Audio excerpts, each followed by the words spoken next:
अगर आपने भी बीएड कर रखा है और असिस्टेंट प्रोफेसर बनना चाहते हैं तो आपके लिए खुशखबरी है, क्योंकि गवर्नमेंट यूनिवर्सिटी की तरफ से ऑफिशियल नोटिफिकेशन रिलीज़ हो चुका है उन कैंडिडेट्स के लिए जिन्होंने बीएड वगैरह कर रखा है या एमएड कर रखा है या फिर एमए इन एजुकेशन वगैरह कर रखा है। तो कंप्लीट इन्फॉर्मेशन हम आपको ऑफिशियल वेबसाइट से दिखाएंगे, किस तरह से अप्लाई करना है, क्या सिलेक्शन प्रोसेस होने वाला है।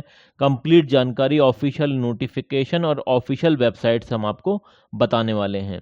लेकिन आगे बढ़ने से पहले अभी तक आपने चैनल को सब्सक्राइब नहीं किया है तो सब्सक्राइब कर लें, ताकि कोई भी वीडियो हम बनाएंगे तो सबसे पहले नोटिफिकेशन आपके पास आ जाएगा और आप वक्त रहते हुए अप्लाई कर पाएंगे। तो चलिए सबसे पहले यहाँ पर हम देख लेते हैं एलिजिबिलिटी और नंबर ऑफ वैकेंसीज।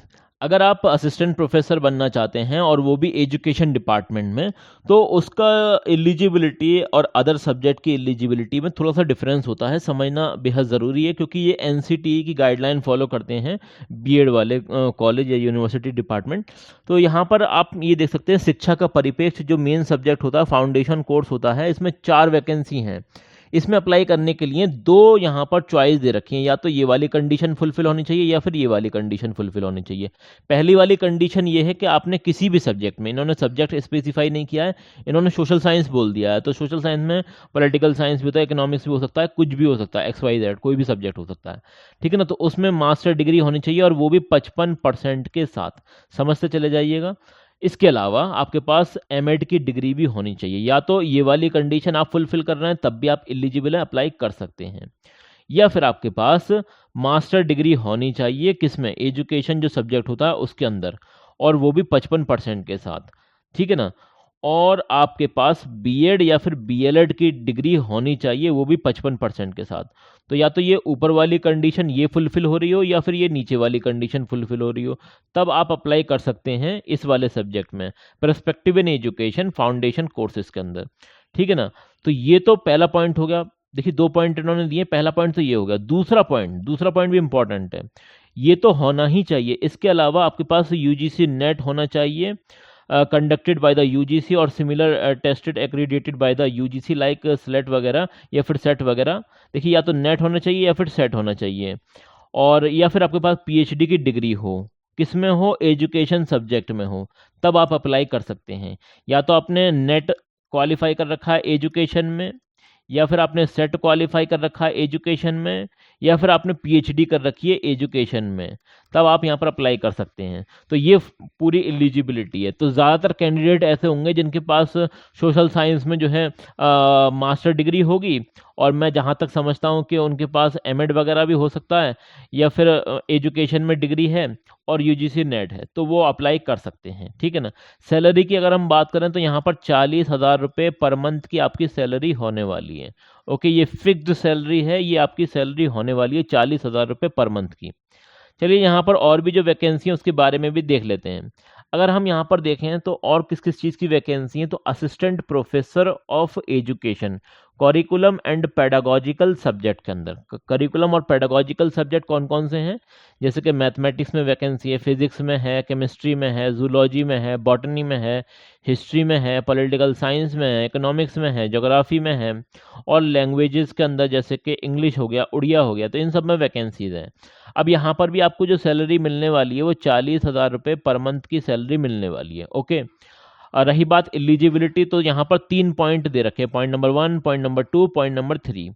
तो ये तीनों ही पॉइंट आपके फुलफिल होने चाहिए, तभी आप अप्लाई कर पाएंगे। पहला पॉइंट क्या कहता है ये समझ जाइए। देखिए पोस्ट ग्रेजुएट डिग्री, मतलब आपने एमए कर रखा हो, एमएससी कर रखा हो, जिस भी सब्जेक्ट में आप अप्लाई करना चाहते हैं। फॉर एग्जाम्पल के तौर पर अगर आप इकोनॉमिक्स में अप्लाई करना चाहते हैं तो आपने एमए इकोनॉमिक्स कर रखा हो, मैं एग्जाम्पल के तौर पर समझा रहा हूँ, ठीक है ना। और वो भी 55% के साथ, कितने परसेंट के साथ, 55% के साथ। एक बात तो ये हो गई। दूसरी बात एमएड की डिग्री भी आपके पास होनी चाहिए, और वो भी 55% के साथ, ये दूसरी बात हो गई। तीसरी बात ये है कि आपने नेट क्वालिफाई कर रखा हो जिस सब्जेक्ट में आप अप्लाई करना चाहते हैं उसमें, या फिर एजुकेशन में, तब आप यहाँ पर अप्लाई कर पाएंगे। ओके, तो ये या फिर आपने पीएचडी कर रखी है तब भी अप्लाई कर सकते हैं। ऑप्शन है या तो नेट या सेट या पीएचडी, ओके, तब आप यहाँ पर अप्लाई कर सकते हैं। इसके अलावा और भी वैकेंसी हैं, मैंने बताया ना कई सारी वैकेंसी हैं, जैसे कि ये देखिए आप assistant professor specialized courses physical education, इसमें एक वैकेंसी है। अब इसमें अप्लाई करने के लिए मास्टर ऑफ फिजिकल एजुकेशन आपके पास होना चाहिए, जिसे एमपीएड कहते हैं, विद मिनिमम 55% मार्क्स उसमें होने चाहिए।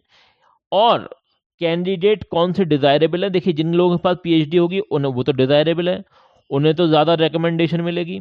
यूजीसी नेट क्वालिफाई कर रखा तो आपके और ज़्यादा चांसेस हैं, तो ये बात है, ठीक है ना।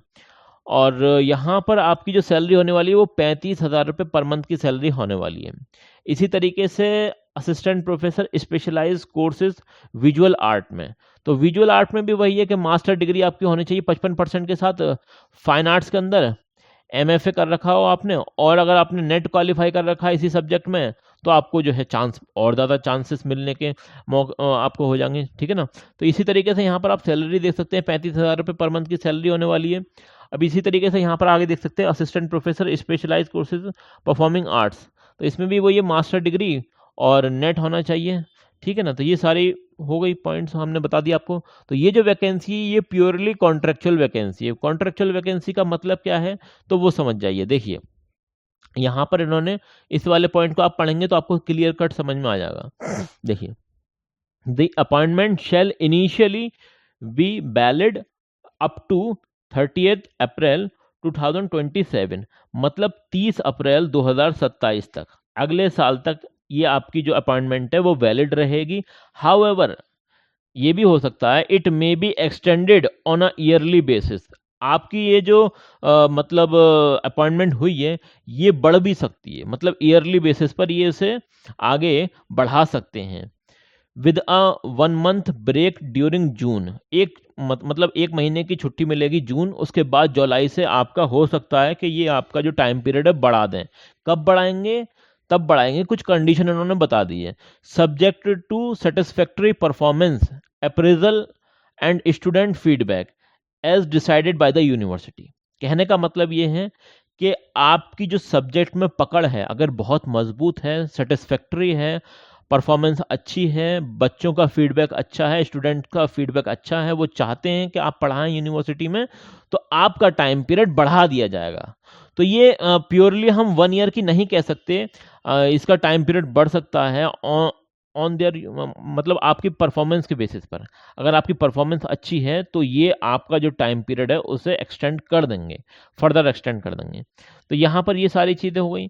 अब यहाँ पर ये भी समझ लेते हैं कि अप्लाई कैसे करना है। तो अप्लाई करने का सिंपल प्रोसेस है, ऊपर बताया गया है, मैं आपको बता देता हूँ। देखिए यूनिवर्सिटी का नाम आप यहाँ पर देख सकते हैं, राजेंद्र यूनिवर्सिटी। ये राजेंद्र यूनिवर्सिटी एक गवर्नमेंट यूनिवर्सिटी है और इसका नोटिफिकेशन नंबर भी आप यहाँ पर देख सकते हैं।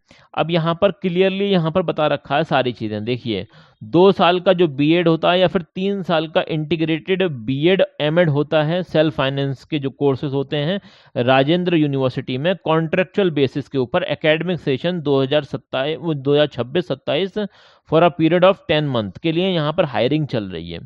और यहाँ पर जो रूल्स एंड रेगुलेशन फॉलो हो रहे हैं वो एनसीटीई, जो कि एक नेशनल लेवल की बॉडी है, जितने भी बीएड वगैरह के डिपार्टमेंट हैं, कॉलेजेस हैं, उन्हें रेगुलेट करती है, ठीक है ना, उनके लिए रूल्स एंड रेगुलेशन सेट करती है ये एनसीटीई, ठीक है ना।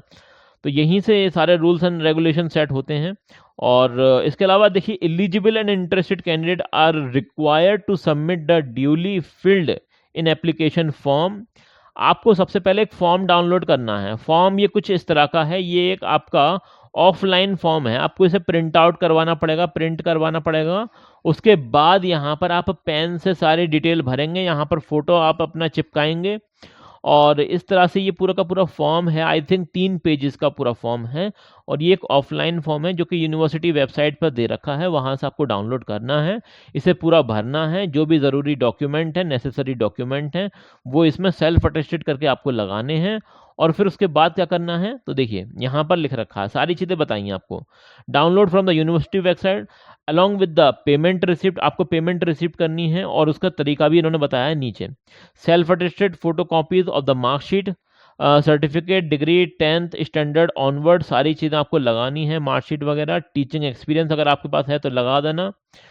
अदर रेलेवेंट डॉक्यूमेंट आपको लगाना है, और वो भी A4 साइज एनवलप के अंदर आपको रखकर स्पीड पोस्ट के माध्यम से आपको कहाँ पर भेजना है। तो एड्रेस ये दे रखा है, रजिस्ट्रार राजेंद्र यूनिवर्सिटी, परजाना बिहार, ये उड़ीसा के अंदर ये मतलब यूनिवर्सिटी है, वहाँ पर आपको भेजना पड़ेगा। और एनवलप के ऊपर मतलब आपको यहाँ पर कैपिटल लेटर में इस तरह से सारी चीज़ें लिख देनी है कि किस पोस्ट के लिए अप्लाई कर रहे हैं वो लिख देना, एडवर्टीजमेंट नंबर डाल देना, डेट डाल देना, ठीक है ना। तो ये सारी चीज़ें हैं।